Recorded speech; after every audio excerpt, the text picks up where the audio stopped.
Bueno, muy buenas tardes. Buenas tardes. Gracias por compartir de nuevo este espacio conmigo. Este día quiero conversar contigo de un tema muy importante y muy trascendental en la vida de todos nosotros, que es el miedo. Muy trascendental. Sí, y creo que todos hemos experimentado en un momento dado el miedo. Y, y me llama mucho la atención que nos afanamos tanto por no tener miedo que al final terminamos teniendo el mayor miedo posible, el mayor terror posible en todo lo que hacemos o en la mayoría de cosas en las que queremos emprender y al final no lo hacemos por miedo. Pero siento de que no vemos al miedo, vemos al miedo como nuestro enemigo. Y no digo que no afecte nuestra vida, nuestro bienestar, si le damos la bienvenida a nuestra vida y dejamos que entre. Lo que digo es que no entendemos completamente la naturaleza del miedo. Y por ejemplo, el miedo es tan natural y tan físico como que tú y yo existimos y estamos aquí sentados. Es decir, es inherente a nosotros mismos. En, y si nos podemos a pensar o analizar cómo este miedo se manifiesta en nosotros, vamos a encontrar que en nuestro cerebro nosotros tenemos en el lóbulo temporal, nosotros tenemos un núcleo amigdalino que es ese cerebro prehistórico, ese que anda escaneando siempre el peligro y nos trata de proteger. Entonces, la cuestión es de que nosotros tratamos evitamos no tener miedo, pero en realidad es nuestra naturaleza, es nuestro sistema de defensa el que se está activando cada vez que el cerebro detecta que hay algo que va a interrumpir la tranquilidad. Porque no sé si tú sabías de esto, pero el cerebro le gusta el confort. No le gusta cambiar, no le gusta agitarse. Entonces cada cosa va a sentir que es un ataque. Y entonces va a reaccionar de las formas que nosotros ya hemos visto, ¿verdad? O bien me paralizo por el miedo, o bien salto, ataco, o bien salgo corriendo, ¿verdad? Pero esas son cuestiones naturales de nuestro cuerpo, de nuestro cerebro. Entonces, entender que el miedo es totalmente físico y natural, creo que nos ayuda a ganar una buena parte y enfrentar los miedos de la forma más conveniente posible. También hay un aspecto muy importante en el miedo y es que si nos fijamos, los niveles de productividad, de creatividad, bajan totalmente cuando una persona está bajo presión y bajo miedo. ¿Y esto qué quiere decir? Y es porque antes te dije que nosotros tenemos el núcleo amigdalino, que es el que escanea todos estos peligros, pero este lóbulo temporal trabaja con el lóbulo prefrontal, que es donde están todas las funciones ejecutivas, donde analizamos, donde pensamos, donde está nuestra creatividad. Entonces, si esta parte de acá está agitada, entonces obviamente va a afectar nuestros niveles de rendimiento. Y me llama a mí la atención algo, que a veces en empresas, en los padres, en las escuelas, intentamos hacer que los niños hagan las cosas o los empleados hagan las cosas a puro miedo, meterle miedo. Si no haces esto, pues esto será el castigo. O si no haces esto, entonces te voy a despedir. Pero no nos damos cuenta que la creatividad baja, la productividad baja. Podemos obtener resultados, pero en realidad no tenemos los óptimos resultados de nuestra naturaleza, porque yo creo que el ser humano está hecho para cosas grandes, y cuando mantenemos y propiciamos el miedo, no estamos dejando que esa grandeza del ser humano salga a flote, sino que la estamos coartando. Y eso es responsabilidad del miedo, porque nosotros vamos a reaccionar con temor ante cualquiera de esas situaciones. Y es bien natural, y es importante entender cuál es el proceso en nuestro cerebro. Y así nosotros podemos propiciar a que estas situaciones no se den en cualquier ámbito, ya sea en el ámbito, como te dije, laboral, en el ámbito escolar y en la familia. Te quiero comentar que la semana pasada, con esto de las clases online, vi en una de esas social media, vi una imagen que estaba una niña en una computadora haciendo su Zoom meeting, pero lo gracioso y triste de esta situación fue que atrás de esa computadora estaba la mamá con el cincho. Entonces, ¿qué pasa? Me dio a mí tanta tristeza ver la imagen, pero me dio mucha más tristeza el que la gente le había puesto que le gustaba, le había dado like. Y es porque no entendemos a la presión que sometemos a los niños. ¿Qué opinas tú acerca de esto? Sí, bueno, efectivamente. Mira, tú has dado todos los elementos en relación al miedo, casi poco tengo que aportar.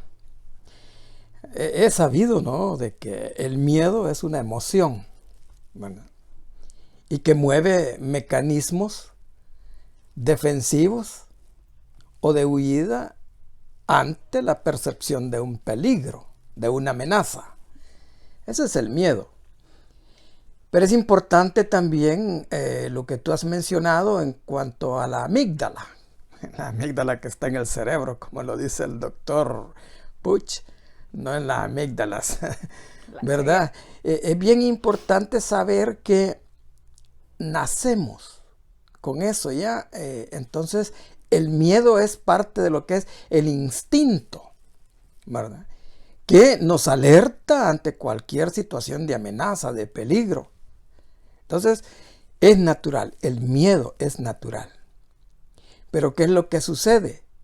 Que cuando ese miedo traspasa ciertos niveles en nuestro cerebro, entonces se vuelve patológico. Vale decir, un miedo enfermizo, ¿vale? Entonces la percepción de la amenaza, la percepción del peligro es irreal.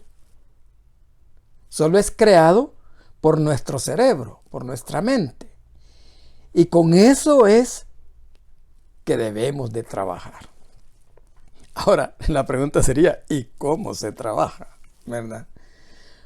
Pues lo que los especialistas en el tema dicen que es enfrentándolo, ¿verdad? Y para eso necesitamos hacer uso de la valentía, del coraje, ¿verdad? Claro, es fácil decirlo, pero esto es todo un proceso, porque ya estando en una situación, también debemos de conocer las reacciones que da el miedo. Porque ya tú lo explicabas, el miedo paraliza a las personas. Pero también hay personas que reaccionan defensivamente atacando. Y hay otras personas que reaccionan huyendo. Claro, cuando se huye, pues no se logra un dominio sobre esta emoción. Pero cuando se enfrenta, sí, un claro ejemplo es el miedo a la oscuridad. ¿Cómo se puede llegar a vencer este temor? Precisamente estando en la oscuridad. Pero fíjate que yo el miedo lo veo desde otro punto de vista. Tú sabes que me gusta mucho hablar del hogar, hablar de las relaciones padre-hijo. Y es que toda etapa, como ya lo he dicho, antecede a otra, es decir, la niñez, a la preadolescencia, la adolescencia y luego el adulto. Pero es que es allá en el seno del hogar donde nosotros adquirimos todos esos traumas, porque el trauma es producto del miedo. ¿Miedo a qué? Porque venimos de una educación en el hogar y en el medio equivocada. Una educación que está basada en el castigo, en la amenaza. Y eso lo que produce, muy bien, es obediencia, pero no educación. Entonces, pero sí se causa traumas en los niños por esa forma equivocada que llamamos educación. Y fíjate que qué curioso, yo voy a hablar de algo que quizás poco lo he escuchado. Es la mentira. La mentira es producto del miedo. ¿Por qué un niño miente? Pues porque tiene miedo a decir la verdad. Entonces, inconscientemente los padres estamos enseñando a nuestros hijos a mentir. Porque si un niño dice la verdad, se le castiga. Voy a ponerte como ejemplo. Llega mamá a casa y encuentra que un vaso quebrado, que ha quebrado el niño. Y va y le pregunta a su hijo, ¿quién quebró este vaso? Y el niño le dice, yo, mamá. Pero hasta con su carita de alegría, de inocencia. ¿Y qué es lo que recibe? Un castigo por haber quebrado un vaso. No un reconocimiento por haber dicho la verdad. Entonces el niño aprende que decir la verdad es sinónimo de castigo. Y mentir, pues entonces es la forma como él va a evitar el castigo o la amenaza, porque, bueno, hay castigo físico, pero hay castigo psicológico con amenaza, como amenaza con que se lo va a llevar el diablo, se lo va a llevar un mal espíritu, se lo va a llevar un fantasma que es tan famoso. Casi todos los niños tienen miedo a un fantasma que los va a llevar, o si no, cualquier otra cosa, o el viejito con el saco, en fin, todas esas son amenazas. Que el adulto a lo mejor no lo percibe de esa forma tan desastrosa que es para la educación de los niños. Entonces, es el miedo el que lleva a mentir. Ahora, probablemente la persona que me escuche dirá, ¿y qué pasa en el adulto? Pues en el adulto es igual. Trae esa educación, esos traumas de niño, y como adulto sigue mintiendo, tanto en el hogar como en el trabajo, porque cuando dice la verdad, él sabe que va a recibir un castigo. Hasta ahí pues llega el miedo. ¿Qué opinas tú? Bueno, y es que, fíjate, te voy a agregar otro aspecto bastante importante, que es el miedo, como tú bien lo dijiste, no existe, es irreal. Pero la cuestión es de que nos estamos contando una tremenda película en nuestra cabeza que hace que lleguemos hasta ese punto. Es decir, si nosotros fuéramos, si nuestra cabeza fuera un estudio de Hollywood, yo creo que venderíamos muy bien las películas que nos inventamos. Porque, ¿qué sucede? Que nuestra mente está tan agitada que nos contamos tantas películas y pensamos de que si hacemos, por ejemplo, te voy a poner esto, si yo aplico a un trabajo, mucho antes de aplicar al trabajo, yo ya me he descalificado, pero es por el miedo que siento de aplicar a ese trabajo y la película que me he montado, que digo, bueno, pero es que si aplico al trabajo, entonces me van a hacer estas y estas preguntas y me van a decir si tengo esta y esta experiencia. Y es probable que no la tenga. Pero entonces, ¿por qué no utilizamos ese miedo a nuestro favor? ¿Ve? O bueno, si yo pienso que me van a hacer estas y estas preguntas, entonces me preparo, me estudio, voy a esa entrevista con todas las herramientas que puedo ir. Voy a aplicar a ese trabajo con todas las herramientas que yo tengo. Entonces, de esa forma, estamos cortando toda esa película que nos estamos montando en nuestra cabeza y estamos dándonos herramientas, porque también déjame decirte que sentimos miedo cuando estamos saliendo de nuestra zona de confort. Y eso, si me lo preguntas, yo lo digo que es totalmente productivo, totalmente bueno, porque estoy abandonando esa zona de confort en la que está mi cerebro y estoy creciendo. Fíjate que has tocado un punto muy importante que tiene que ver con la inseguridad. Y quiero llevar este punto que lo he escuchado y me lo han preguntado en muchas oportunidades, por qué los estudiantes, aun cuando se han preparado, llegan a un examen y se congelan y no pueden responder, ¿verdad? Pero es eso que tú decías, es por la película que se han contado antes. Entonces la inseguridad en sí mismo los lleva a pensar que van a fracasar.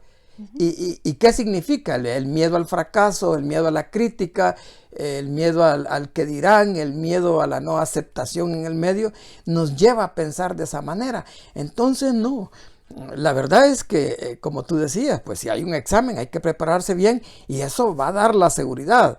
Y en ese momento, como decimos, sabemos que tenemos que enfrentarlo. Bueno, yo estoy preparado, tengo que confiar en sí mismo.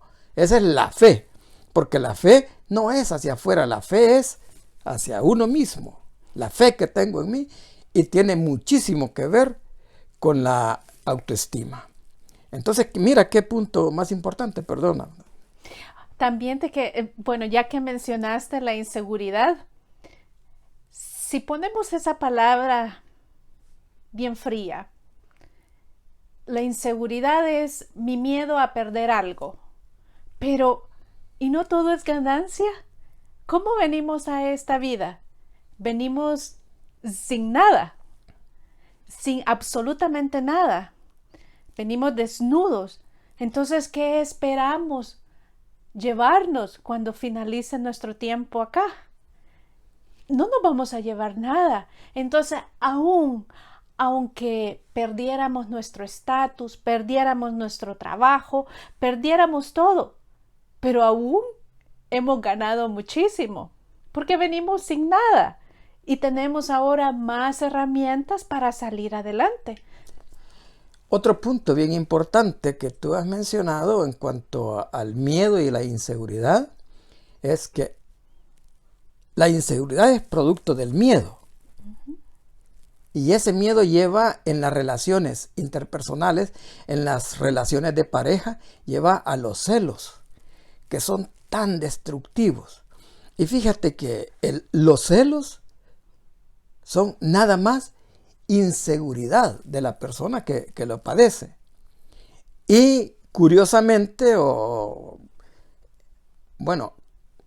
los celos, que son el mecanismo que muchas personas ocupan en el matrimonio, en las relaciones de noviazgo, de pareja, porque el miedo lo que está diciendo es que tiene miedo a perder a esa persona que ama. Y casualmente por los celos puede llegar a perderla. Entonces hay que entender que el celo no hay que verlo allá como un problema de la otra persona, sino que el celo hay que combatirlo dentro de uno mismo, tratando de ganar seguridad y autoestima.